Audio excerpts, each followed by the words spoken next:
YS Jaganmohan Reddy మద్దతు ఇచ్చిన వ్యక్తే ప్రధాని అవుతారని ఎమ్మెల్యే నల్లపరెడ్డి ప్రసన్న కుమార్ రెడ్డి చెప్పారు. 2013లోనే ఎన్నికలు రావడం ఖాయమన్నారు. కేంద్ర రాష్ట్రాల్లో వైఎస్సార్ కాంగ్రెస్ పార్టీ చక్రం తిప్పుతుందన్నారు. రాష్ట్రంలో 222 అసెంబ్లీ సీట్లు 35కి పైగా ఎంపీ సీట్లు గెలుచుకుంటామంటున్న నల్లపరెడ్డి ప్రసన్న కుమార్ రెడ్డితో మా ప్రతినిధి ప్రదీప్ ఫేస్ టు ఫేస్. 36వ రోజు పాదయాత్ర కొద్దిసేపటి క్రితమే ప్రారంభమైంది. మరికొద్దిసేపట్లో ఈ పాదయాత్ర కర్నూలు జిల్లా ముగించుకొని తెలంగాణలోకి ఎంటర్ కానుంది. ఈ సందర్భంగా మనతో మాట్లాడేందుకు నెల్లూరు జిల్లా కొవ్వూరు నియోజకవర్గం ఎమ్మెల్యే నల్లపరెడ్డి ప్రసన్న కుమార్ రెడ్డి గారు ఉన్నారు. సార్ చెప్పండి, ఎలాంటి పాదయాత్ర? కర్నూలు జిల్లాలో షర్మిలమ్మ గారి పాదయాత్రకు బ్రహ్మరథం పడతా ఉన్నారు ప్రజలు.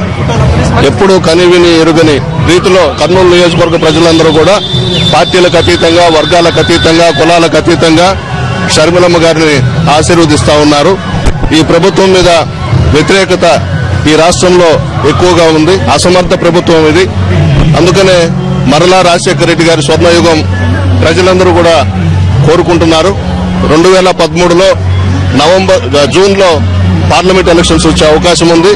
అదేవిధంగా 2013 నవంబర్లో శాసనసభకు ఎన్నికలు జరిగే అవకాశం కూడా ఉంది. దాదాపు 222 స్థానాల్లో మేము గెలుచుకుంటాం అసెంబ్లీ స్థానాల్లో. అదేవిధంగా 35 పార్లమెంటు స్థానాలు గెలుచుకుని ఢిల్లీలో జగన్మోహన్ రెడ్డి గారు చక్రం తిప్పుతారు. జగన్మోహన్ రెడ్డి గారు సూచించినటువంటి వ్యక్తి ప్రధానమంత్రి అయ్యే అవకాశం కూడా ఉంది. మరలా స్వర్ణయుగం వస్తుంది. అంటే తెలంగాణలో ఎలాంటి రియాక్షన్? అంటే పాదయాత్ర తెలంగాణలో కూడా బ్రహ్మరథం పడతారు షర్మిలమ్మ గారికి.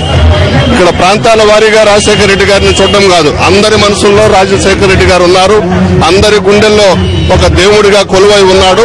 తెలంగాణ అని, రాయలసీమ అని, కోస్తా అని కాదు, రాష్ట్రమంతా కూడా రాజశేఖర రెడ్డి గారి స్వర్ణయుగం కోసం ఎదురు చూస్తున్నారు. చంద్రబాబుకి మతి భ్రమించింది. 9 సంవత్సరాల అధికారంలో ఉన్నప్పుడు ప్రజలను పట్టించుకోలేదు. రెడ్ కార్పెట్ పరిచి బిల్ గేట్స్ వాళ్ళకందరికీ కూడా ఈయన స్వాగతం పలికి బిల్ గేట్స్ దగ్గర, బిల్ క్లింటన్ దగ్గర ఈయన తల తీసుకొని పోయి పెట్టాడు. ఎమ్మెల్యేలు అమ్ముడుపోతున్నారని చెప్తున్నాడు. ఆ అవసరం మాకు లేదు. ఈయన భవిష్యత్తులో రాష్ట్రంలో ముఖ్యమంత్రిగా ప్రజలు మాత్రం అతన్ని కానివ్వరు.